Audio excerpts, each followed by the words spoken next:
Well, good evening, SECC family. We are back to our journey through the Bible, and we are in Esther, one of my favorite accounts of what happened in the past. Remember the timing here. It's about the same time as the last two books of the Bible. So there's a lot of things going on all together at once here. So a great story of how one person can change the world.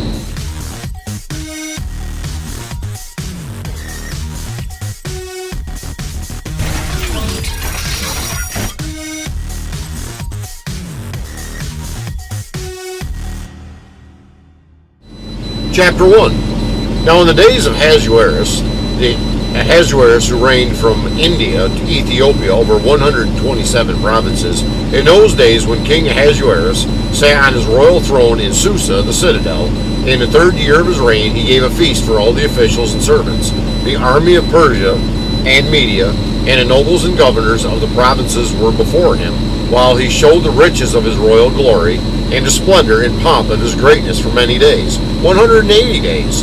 And when these days were completed, the king gave for all the people present in Susa, the citadel, both great and small, a feast lasting for 7 days in the court of the garden of the king's palace.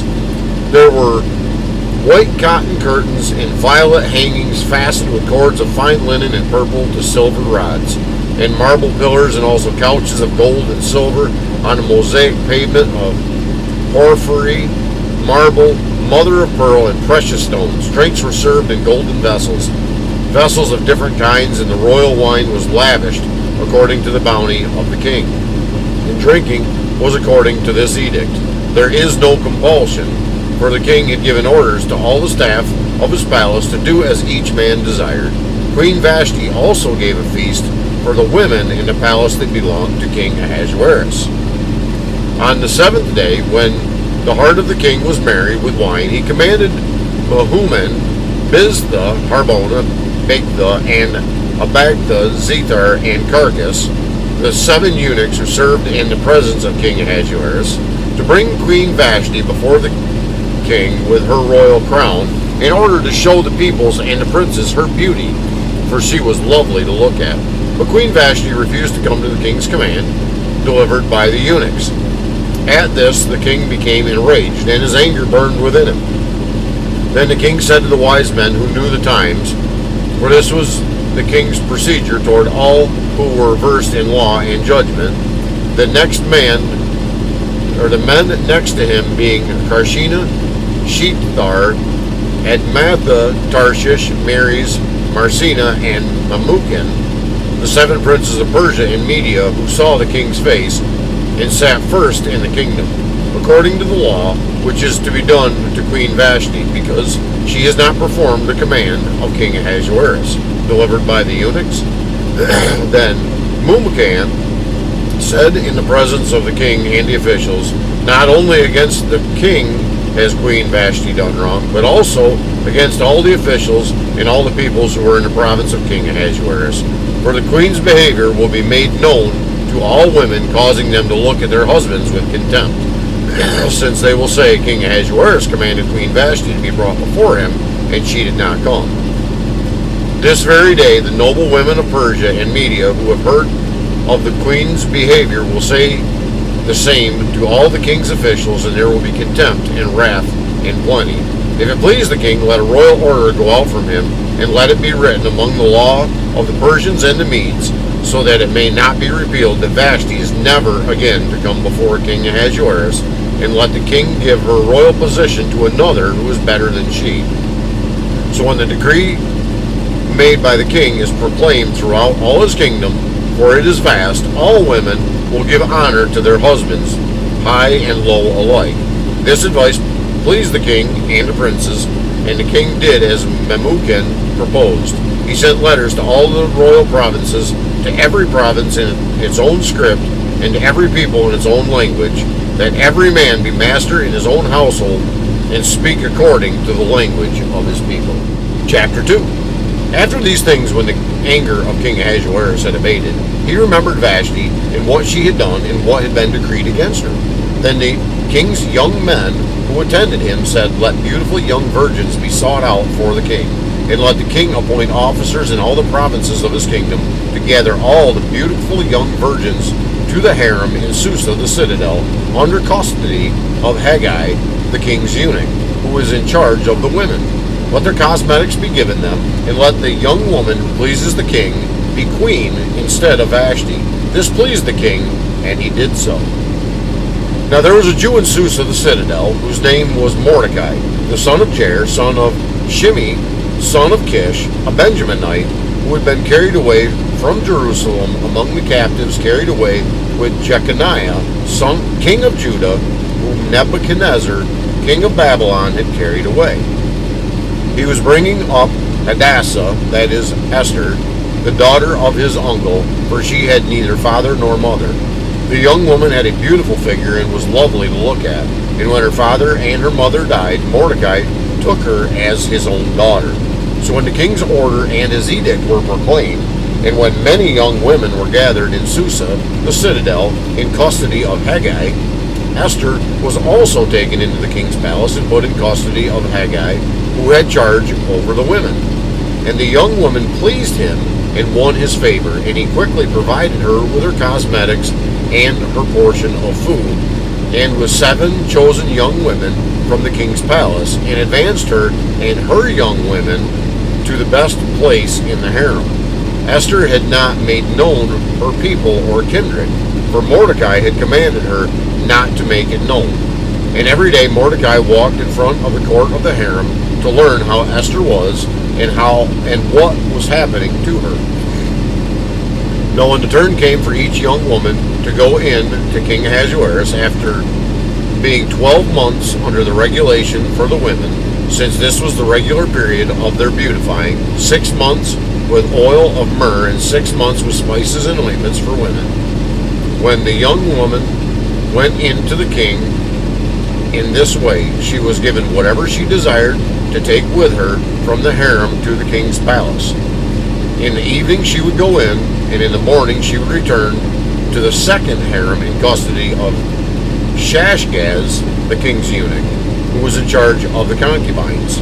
She would not go in to the king again unless the king delighted in her, and she was summoned by name. When the turn came for Esther, the daughter of Abihail, the uncle of Mordecai, who had taken her as his own daughter, to go in to the king, she asked for nothing except what Haggai, the king's eunuch, who had charge of the women, advised. Now Esther was winning favor in the eyes of all who saw her. And when Esther was taken to King Ahasuerus into his royal palace in the 10th month, which is the month of Tebeth, in the 7th year of his reign, the king loved Esther more than all the women, and she won grace and favor in his sight more than all the virgins, so that he set the royal crown on her head and made her queen instead of Vashti. Then the king gave a great feast for all his officials and servants. It was Esther's feast. He also granted a remission of taxes to the provinces and gave gifts with royal generosity. Now when the virgins were gathered together the second time, Mordecai was sitting at the king's gate. Esther had not made known her kindred or her people, as Mordecai had commanded her, for Esther obeyed Mordecai just as when she was brought up by him. In those days, as Mordecai was sitting at the king's gate, Bigthan and Teresh, 2 of the king's eunuchs, who guarded the threshold, became angry and sought to lay hands on King Ahasuerus, and this came to the knowledge of Mordecai. And he told it to Queen Esther, and Esther told the king in the name of Mordecai. When the affair was investigated and found to be so, the men were both hanged on the gallows, and it was recorded in the book of the Chronicles in the presence of the king. Chapter 3. After these things, King Ahasuerus promoted Haman the Agagite, the son of Hammedatha, and advanced him and set his throne above all the officials who were with him. And all the king's servants who were at the king's gate bowed down and paid homage to Haman, for the king had so commanded concerning him. But Mordecai did not bow down or pay homage. Then the king's servants who were at the king's gate said to Mordecai, "Why do you transgress the king's command?" And when they spoke to him day after day, and he would not listen to them, They told Haman in order to see whether Mordecai's words would stand, for he had told them that he was a Jew. And when Haman saw that Mordecai did not bow down or pay homage to him, Haman was filled with fury, but he disdained to lay hands on Mordecai alone. So as they had made known to him the people of Mordecai, Haman sought to destroy all the Jews, the people of Mordecai, throughout the whole kingdom of Ahasuerus. In the first month, which is the month of Nisan, in the 12th year of King Ahasuerus, they cast pur, that is, they cast lots, before Haman day after day, and they cast it month after month till the 12th month, which is the month of Adar. Then Haman said to King Ahasuerus, "There is a certain people scattered abroad and dispersed among the peoples in all the provinces of your kingdom. Their laws are different from those of every other people, and they do not keep the king's laws, so that it is not to the king's profit to tolerate them. If it please the king, let it be decreed that they be destroyed, and I will pay 10,000 talents of silver into the hands of those who have charge of the king's business, that they may put it into the king's treasuries." So the king took his signet ring from his hand and gave it to Haman the Agagite, the son of Hammedatha, the enemy of the Jews. And the king said to Haman, "The money is given to you, the people also, to do with them as it seems good to you." Then the king's scribes were summoned on the 13th day of the first month, and an edict according to all that Haman commanded was written to the king's satraps and the governors over all the provinces, and to the officials of the peoples in every province with its own script, and every people in its own language. It was written in the name of King Ahasuerus and sealed with the king's signet ring. Letters were sent by couriers to all the king's provinces with instructions to destroy, to kill, and to annihilate all Jews, young and old, women and children, in one day, the 13th day of the 12th month, which is the month of Adar, and to plunder their goods. A copy of the document was to be issued as a decree in every province by proclamation to all the peoples to be ready for that day. The couriers went out hurriedly by order of the king, and the decree was issued in Susa, the citadel, and the king and Haman sat down to drink, but the city of Susa was thrown into confusion. Chapter 4. When Mordecai learned all that had been done, Mordecai tore his clothes and put on sackcloth and ashes, and went out into the midst of the city, and he cried out with a loud and bitter cry. He went up to the entrance of the king's gate, for no one was allowed to enter the king's gate clothed in sackcloth. And in every province where the king's command and his decree reached, there was great mourning among the Jews, with fasting and weeping and lamenting, and many of them lay in sackcloth and ashes. When Esther's young women and her eunuchs came and told her, the queen was deeply distressed. She sent garments to clothe Mordecai, that he may take off his sackcloth, but he would not accept them. Then Esther called for Hathach, one of the king's eunuchs, who had been appointed to attend her, and ordered him to go to Mordecai to learn what this was and why it was. Hathach went out to Mordecai in the open square of the city in front of the king's gate. Mordecai told him all that had happened to him, and the exact sum of money that Haman had promised to pay into the king's treasuries for the destruction of the Jews. Mordecai also gave him a copy of the written decree issued in Susa for their destruction, that he might show it to Esther and explain it to her, and command her to go to the king and beg his favor and plead with him on behalf of her people. And Hathach went and told Esther and what Mordecai had said. Then Esther spoke to Hathach and commanded him to go to Mordecai and say, "All the king's servants and the people of the king's province know that if any man or woman goes to the king inside the inner court without being called, there is but one law, to be put to death, except the one whom the king holds out the golden scepter, that he may live. But as for me, I have not been called to come into the king these 30 days. And they told Mordecai what Esther had said, and Mordecai told them to reply to Esther, "Do not think to yourself that in the king's palace you will escape any more than all the other Jews, for if you keep silent at this time, relief and deliverance will rise for the Jews from another place, but you and your father's house will perish. And who knows whether you have come to the kingdom for such a time as this?" Then Esther told them to reply to Mordecai, "Go, gather all the Jews to be found in Susa, and hold a fast on my behalf, and do not eat or drink for 3 days, day or night. I and my young women will also fast as you do. Then I will go to the king, though it is against the law, and if I perish, I perish." Mordecai then went away and did everything as Esther had ordered him. Chapter 5. On the third day, Esther put on her royal robes and stood in the inner court of the king's palace, in front of the king's quarters, while the king was sitting on his royal throne inside the throne room opposite the entrance to the palace. And when the king saw Queen Esther standing in the court, she won favor in his sight, and he held out to Esther the golden scepter that was in his hand. Then Esther approached and touched the tip of the scepter, and the king said to her, "What is it, Queen Esther? What is your request? And it shall be granted, or it shall be given you, even to the half of my kingdom."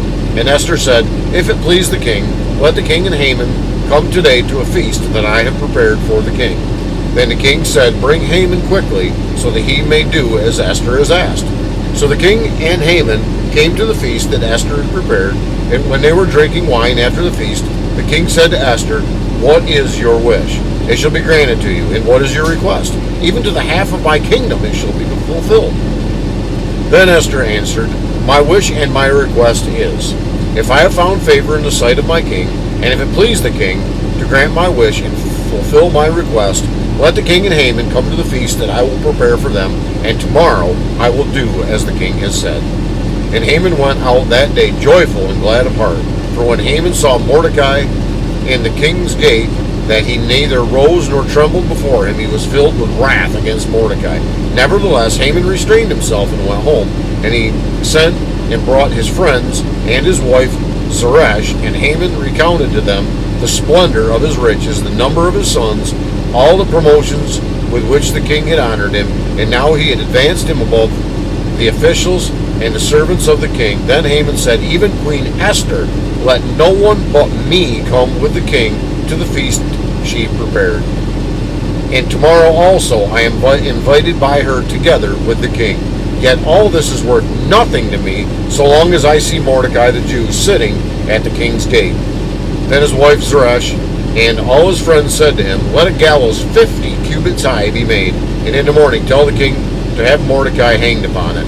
Then go joyfully with the king to the feast."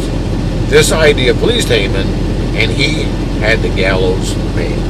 This is going to be a long video today, so grab a cup of coffee. You may want to push pause right here. And when you come back with that coffee, tea, whatever it is, chapter 6. On that night the king could not sleep, and he gave orders to bring the book of memorable deeds, the Chronicles, and they were read before the king. And it was found written how Mordecai had told about Bigthana and Teresh, two of the king's eunuchs who guarded the threshold, and who had sought to lay hands on King Ahasuerus. And the king said, "What honor or distinction has been bestowed on Mordecai for this?" The king's young men who attended him said, "Nothing has been done for him." And the king said, "Who is in the court?" Now Haman had just entered the outer court of the king's palace to speak with the king about having Mordecai hanged on the gallows that he had prepared for him. And the king's young men told him, "Haman is here, standing in the court." And the king said, "Let him come in." So Haman came in, and the king said to him, "What should be done to the man whom the king delights to honor?" And Haman said to himself, "Whom would the king delight to honor more than me?" And Haman said to the king, "For the man who the king delights to honor, let royal robes be brought, which the king has worn, and the horse that the king has ridden, and on whose head the royal crown is set. And let the robes and the horse be handed over to one of the king's most noble officials. Let them dress the man whom the king delights in honor, and let them lead him on the horse through the square of the city, proclaiming before him, 'Thus shall it be done to the man whom the king delights to honor.'"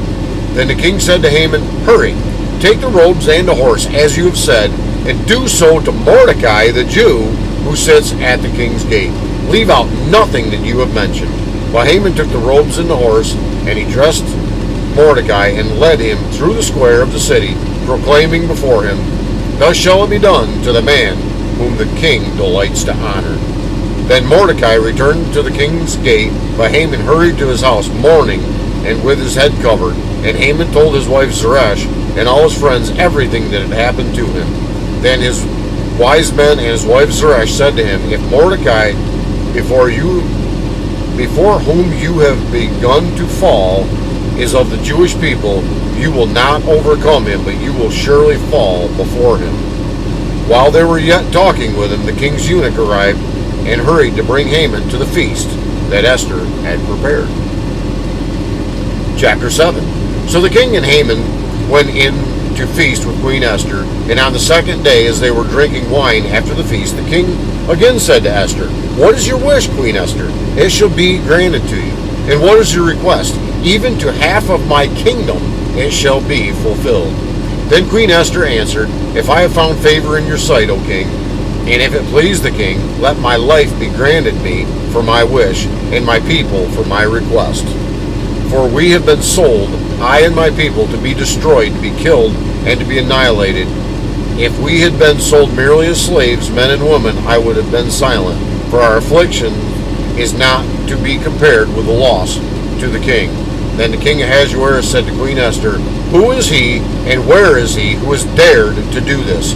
And Queen Esther said, A foe and an enemy, this wicked Haman. Then Haman was terrified before the king and the queen. And the king arose in his wrath from the wine drinking and went into the palace garden. But Haman stayed to beg for his life from Queen Esther, for he saw that harm was determined against him by the king. And the king returned from the palace garden to the place where they were drinking wine, as Haman was falling on the couch where Esther was. And the king said, Will he even assault the queen in my presence, in my own house? As the word left the mouth of the king, they covered Haman's face.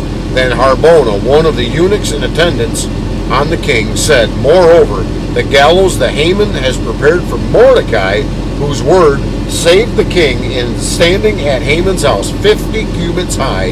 And the king said, Hang him on that. So they hanged Haman on the gallows that he prepared for Mordecai. Then the wrath of the king abated. Chapter 8. On that day, King Ahasuerus gave to Queen Esther the house of Haman, the enemy of the Jews, and Mordecai came before the king, for Esther had told what he was to her.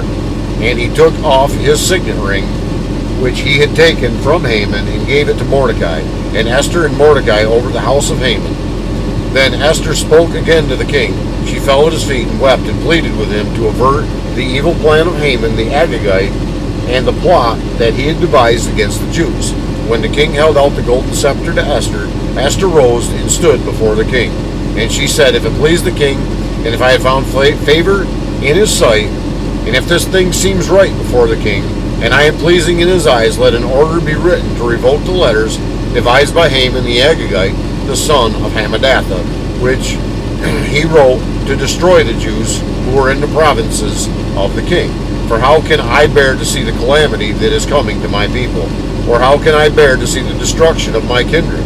Then King Ahasuerus said to Queen Esther and to Mordecai the Jew, Behold, I have given Esther the house of Haman, and they have hanged him on the gallows, because he intended to lay hands on the Jews. But you may write as you please with regard to the Jews in the name of the king, and seal it with the king's ring, for an edict written in the name of the king and sealed with the king's ring cannot be revoked. The king's scribes were summoned at that time, in the third month, which is the month of Sivan, on the 23rd day, and an edict was written according to all that Mordecai commanded concerning the Jews, to the satraps and to the governors, and the officials of the provinces from India to Ethiopia, 127 provinces, to each province in its own script, and to each people in its own language, and also to the Jews in their script and their language. And he wrote in the name of King Ahasuerus and sealed it with the king's signet ring. And he sent the letters by mounted couriers riding on swift horses that were used in the king's service, bred from the royal stud, saying that the king allowed the Jews who were in every city to gather to defend their lives, to destroy, to kill, and to annihilate any armed force of the people or province that might attack them, children and women included, and to plunder their goods on one day throughout the provinces of King Ahasuerus, on the 13th day of the 12th month, which is the month of Adar. A copy of what was written was to be issued as a decree in every province, being publicly displayed to all peoples and the Jews were to be ready on that day to take vengeance on their enemies. So the couriers, mounted on their swift horses that were used in the king's service, rode out hurriedly, urged by the king's command, and the decree was issued in Susa, the citadel. Then Mordecai went out from the presence of the king in royal robes of blue and white, with a great golden crown, and a robe of fine linen and purple, and the city of Susa shouted and rejoiced. The Jews had light and gladness and joy and honor, and in every province and in every city, wherever the king's command and his edict reached, there was gladness and joy among the Jews, a feast and a holiday, and many from the peoples of the country declared themselves Jews, for fear of the Jews had fallen on them. Chapter 9. Now in the 12th month, which is the month of Adar, on the 13th day of the same, when the king's command and edict were about to be carried out, on the very day when the enemies of the Jews hoped to gain the mastery over them, the reverse occurred. The Jews gained mastery over those who hated them. The Jews gathered in their cities throughout all the provinces of King Ahasuerus to lay hands on those who sought their harm, and no one could stand against them, for the fear of them had fallen on all peoples. And the officials of the provinces and the satraps and the governors and the royal agents also held the Jews, for the fear of Mordecai had fallen on them. For Mordecai was great in the king's house, and his fame spread throughout all the provinces, for the man Mordecai grew more and more powerful. The Jews struck all their enemies with the sword, killing and destroying them, as did as they pleased to those who hated them. In Susa the citadel itself, the Jews killed and destroyed 500 men, and also killed Parshadatha and Dalphon and Aspatha and Poratha and Adelia and Aridatha and Parmashta and Arisai and Ariday and Vezatha, the 10 sons of Haman, the sons of Hamadatha, the enemy of the Jews. But they laid no hands on the plunder. That very day the number of those killed in Susa the citadel was reported to the king, and the king said to Queen Esther, in Susa the citadel, the Jews have killed and destroyed 500 men, and also the 10 sons of Haman. What then have they done in the rest of the king's province? Now what is your wish? It shall be granted you. And what further is your request? It shall be fulfilled. And Esther said, if it please the king, let the Jews who are in Susa be allowed tomorrow also to do according to this day's edict, and let the 10 sons of Haman be hanged on the gallows. So the king commanded that this be done. A decree was issued in Susa, and the 10 sons of Haman were hanged. The Jews who were in Susa gathered also on the 14th day of the month of Adar, and they killed 300 men in Susa, but they laid no hands on the plunder. Now the rest of the Jews who were in the king's provinces under also gathered to defend their lives, and got relief from their enemies, and killed 75,000 of those who hated them, but they laid no hands on the plunder. This was on the 13th day of the month of Adar, and on the 14th day they rested and made that a day of feasting and gladness. But the Jews who were in Susa gathered on the 13th day and on the 14th, and rested on the 15th day, making that a day of feasting and gladness. Therefore the Jews of the villages who live in the rural towns hold the 14th day of the month of Adar as a day for gladness and feasting, as a holiday, and as a day on which they send gifts of food to one another. And Mordecai recorded these things and sent letters to all the Jews who were in the provinces of King Ahasuerus, both near and far, obliging them to keep the 14th day of the month Adar, and also the 15th day of the same, year by year, as the days on which the Jews got relief from their enemies, and as the month that had been turned for them from sorrow into gladness, and from mourning into a holiday, that they should make them days of feasting and gladness, days for sending gifts of food to one another, and gifts to the poor. So the Jews accepted what they had started to do, and when Mordecai had written to them, for Haman the Agagite, the son of Hamadatha, the enemy of all the Jews, had plotted against the Jews to destroy them, and had cast pure, that is, cast lots, to crush and destroy them.